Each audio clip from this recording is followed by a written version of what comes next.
Yeah, like I was like young, I was naive, I was experimenting with myself and like We are cutting Oh this out. damn!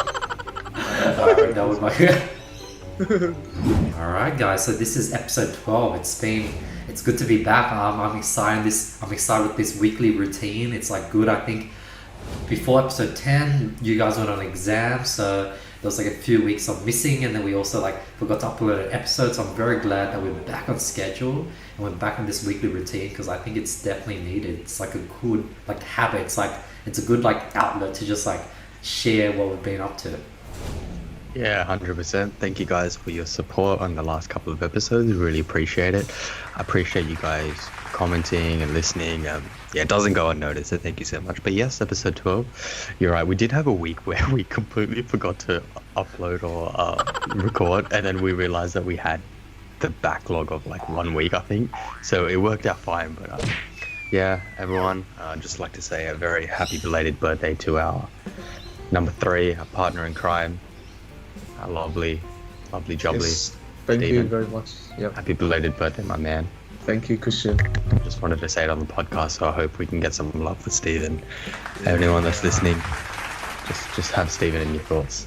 But yes, we're back today. I did task Steven with a task last week, but yeah, I finished exams. Steven's finished exams. We're all just kind of happy it's all finished now. Steven, how did you go? I think I went better than normal. Like, although the exams were a bit challenging at the beginning, I pushed through in the end, just never gave up, and also, yeah. How about you, Krishn?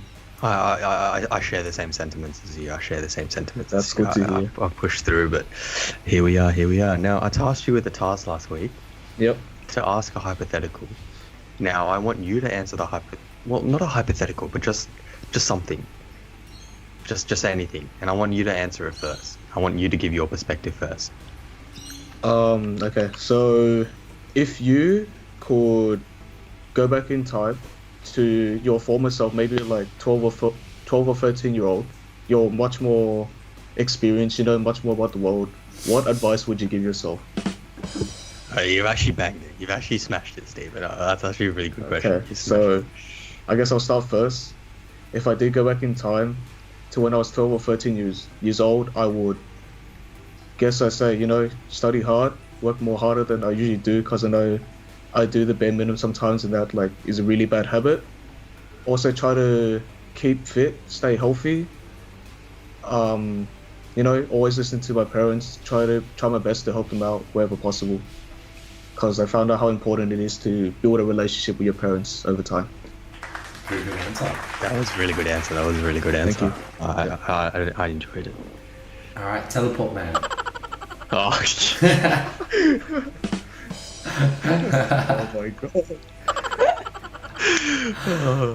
that's actually a good question. I think I share the same sentiments again with Steven, in the sense I know I didn't work as hard as I could have in some instances. In some instances I did. In some instances I'd essentially trade off my attention and dedication to something for something else. Whereas, like, when you study one subject more than another in high school, etc. Stop laughing, stop smirking. No, because I'm thinking of my answer. Okay. You got a cool answer. Yeah. And then that's on the the nice side as well. And I'd also tell myself not to be an absolute donkey. Just like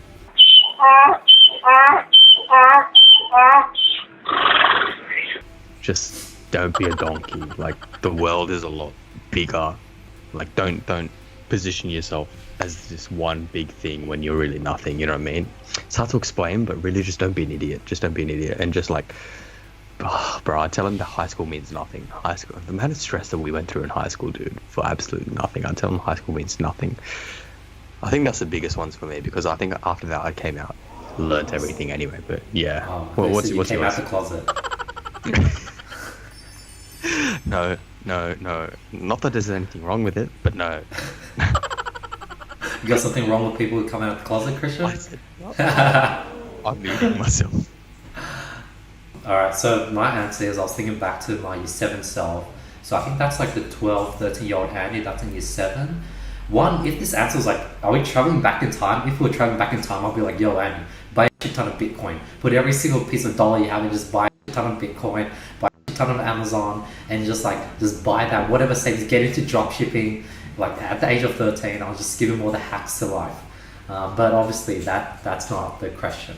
So the question is, what advice would I give to myself? So if I'm looking at like 13-year-old Annie right now, it's like this sort of like shy, angsty, not too sure of himself, wanting to get people's attention, felt like he came from the dirt and like gave himself too many excuses or like gave himself too much credit. And what I'd say to him is like, dude, like relax. Like, one, don't give a fuck about what people say. Two, what Krishn said, the world is like, it's so big, like you're like a tiny speck in the world, so whatever you go through, like it's like pointless.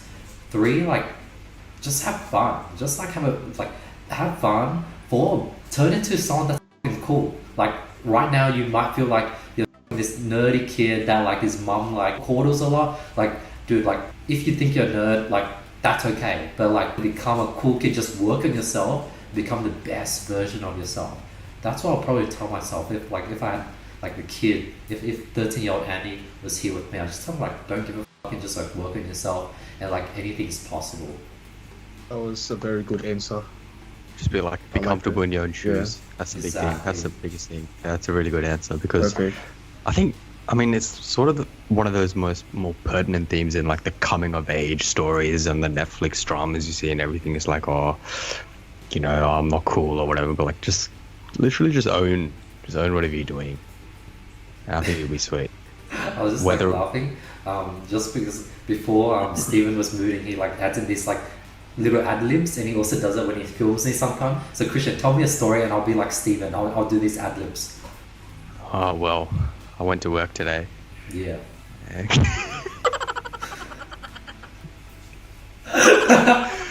Oh, we got our own ad lib man in the booth, bro. Fire in the booth right here. You found out my secret. I'm actually a rapper. Oh no. Oh my god. Oh no. You're something else. You're something else. Oh my god. It's like the thing is, I think I do it unconsciously as well. It's just I think of it Yep. and like I try to like fit it. It's like, yeah, what Andy's saying is cool. Yeah, let's go do it. Ooh, True. You're hype like man. this. And try to hype Yeah. him up. Yeah, Yeah, true. yeah. Yeah, true. You're a hype man. You're a hype man. Oh, So Okay. That was a good segment. yeah, that was amazing. Yeah, let's go. Woo! Hype man. I hope you know that's not getting cut in. That I'm not allowing that to get put in. I refuse. So like today was just a long day for some reason. It was just like things after things. Like I initially had like 4 or 5 things I needed to do. But every time I would do one of those things or I'd get a message, every single thing I did, once I'll complete one task and 2 tasks would pop up. And I'll complete another task and 2 tasks would come up. And it was so frustrating. Like things just kept coming up. Like after this, let's see what I have to do. I have to like export a Zoom call about feedback for the course. I have to add all the course updates, all the bugs into this Trello. I have to upload some call recordings. I need to clear my desktop. I got this podcast. I also need to have my project manager create like a tracker for her. And like there's just like all these things, and it's just so frustrating when I can't complete it. I know that the only reason I'm frustrated is most likely because I just didn't get enough sleep last night, and I'm like a bit burnt out probably, or like I'm a bit like exhausted or mentally tired. But it's annoying, and I know the solution is just to like have an early night, wake up tomorrow, and things should be fine. But that still doesn't remove that frustration that I feel and this anger. Like little things would trigger me. But then I know, being self-aware, that it's just like if I get a lot of sleep tomorrow, I'll be fine. So it's a trade-off because you know it's really good that you feel that way because you have a plan, you have a routine that you have a plan of certain things that you want to do, and you got to get it done by today so that you allow yourself maximum time to be more productive on the following day or the following working day so that you can, you know, maximize on that day as well. And it makes sense because at least like remember before you didn't have that point of self-realization where, oh, it's okay, I can just do it tomorrow. It's because you've managed to compact everything within 2 working days. Doing that means you're extremely full on both those days, but you don't realize that you can actually, should you need the time, you can actually just say, hey, okay, you know what I'm going to do? Just chop it up here and paste it into here. You know what I mean? Yeah. Like you got that sort of system in place now where you're able to do that. And isn't that see, like 5 weeks ago, Andy would have been so frustrated, would be like not slept tonight, would have ruined his morning tomorrow, ruined his day tomorrow. And now you're like, hey, look, I can do this. And you can pivot. But the main thing is you get it done. Like you can't obviously prolong it too long. But yeah, that's awesome. That's awesome to hear that, you know, you've got that realization going.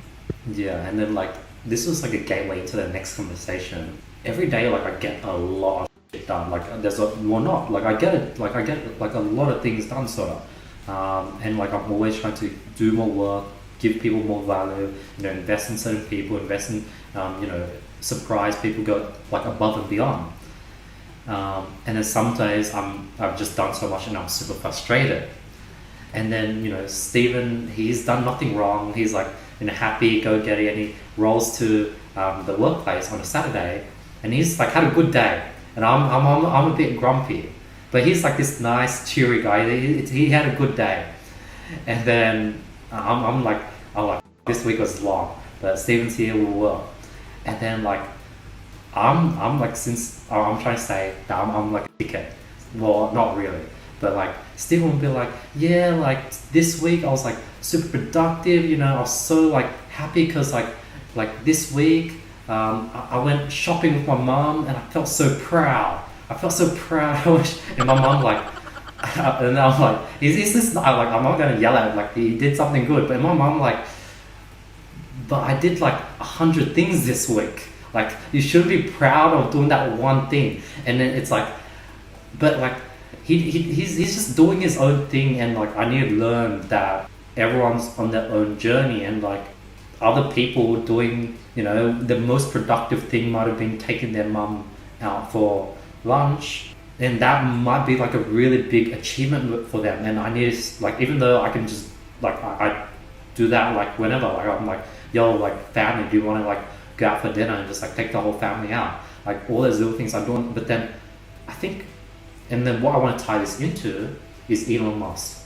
So he like yells and expects a lot out of employees because he himself is the CEO of like 3 or 4 companies. So when one employee can't do their one task super well, he's going to get so triggered because he's doing 1,000 times when that person is struggling to do one. And that's sort of what I'm starting to feel, and that's what I'm starting to go through. And hopefully by me letting you know, Stephen, you can sort of get more perspective why sometimes I might be like super triggered when I'm like, oh, open the door and put a rock to like stop it from closing, and he puts the rock behind the door, and like the door can still close. Yeah, that was a massive screw up. But I understand where you're getting from, Andy. I'll keep that in mind next time. No, but I also need to keep it in mind. I need to learn, because like that's not your fault. It's like, wait, actually, what's your third person perspective, Krishn?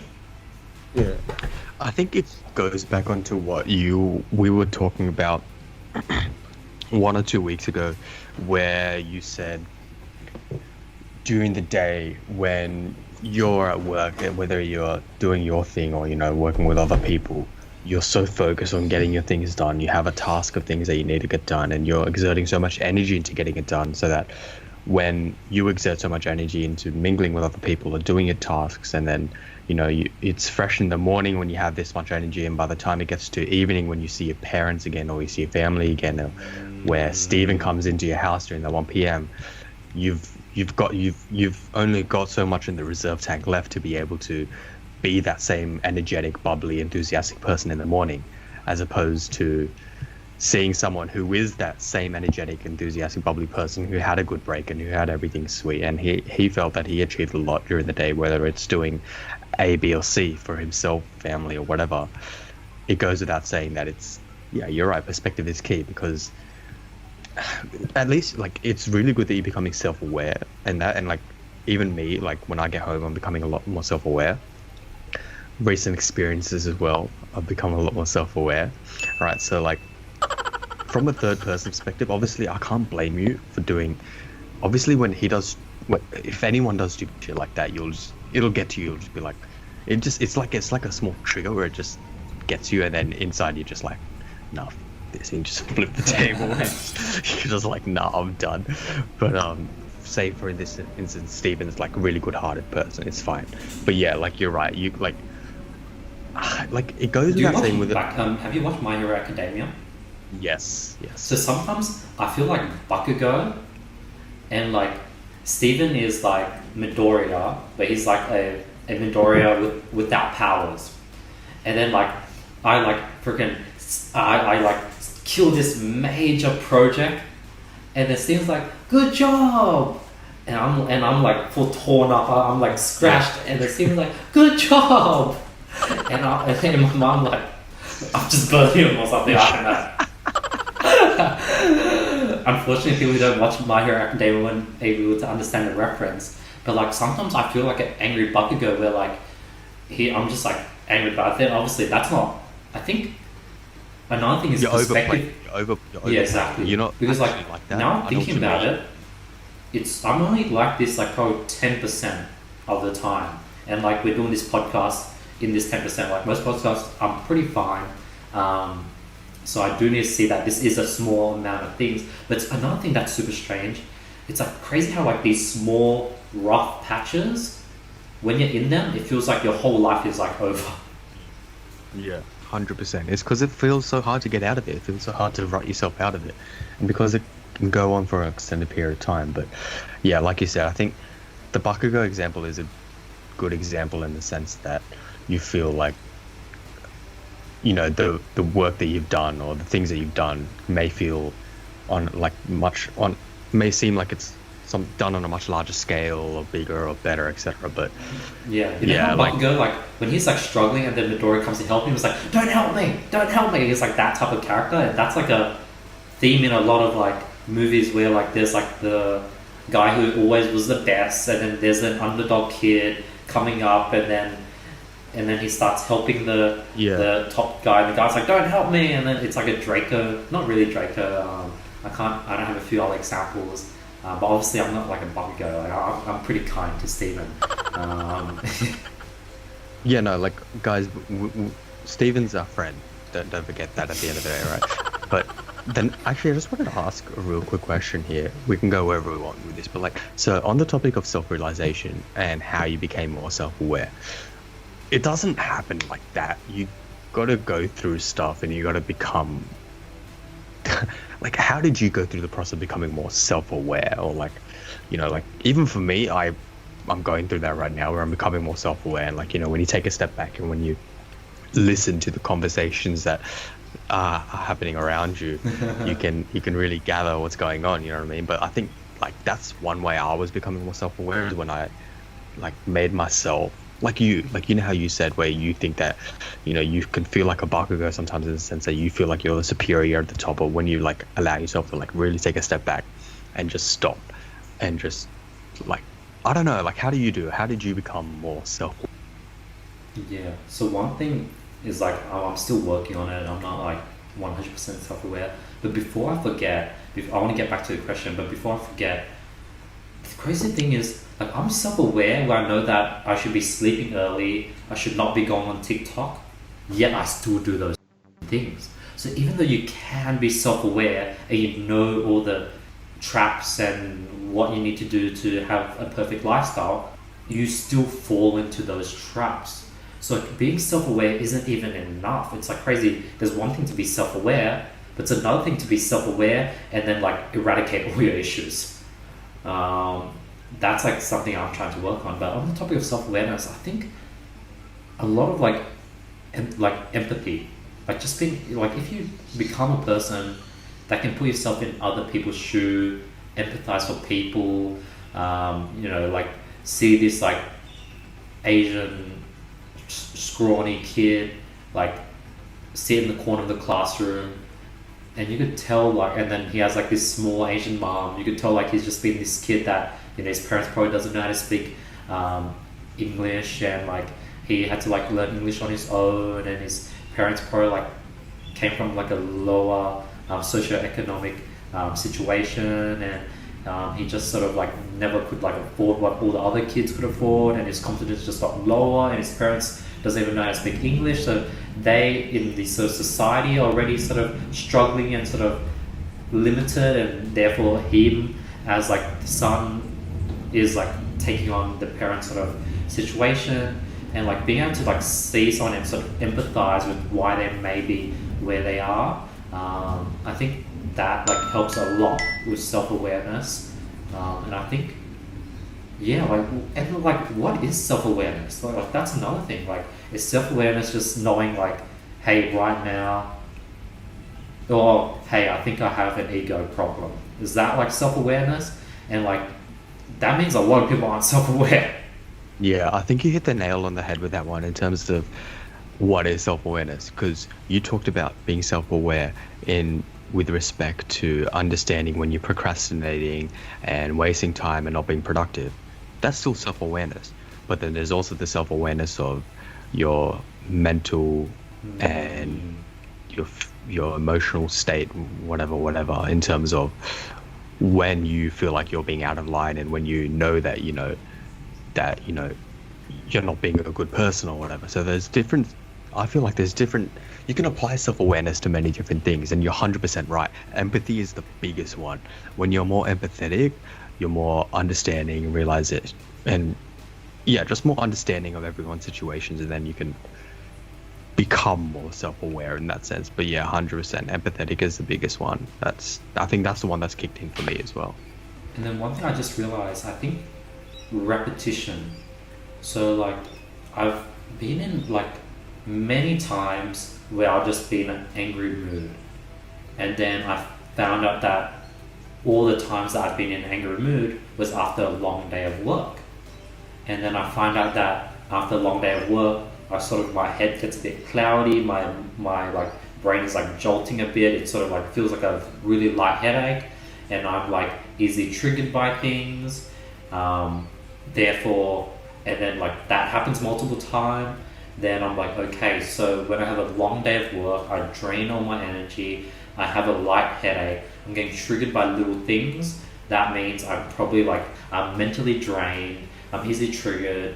Now I need to just get some sleep, have an early night, and there's a good chance that even if I get 10 hours of sleep, the next morning I still might feel a bit groggy or pissed, because I've noticed that sometimes it takes 2 or 3 nights of good sleep.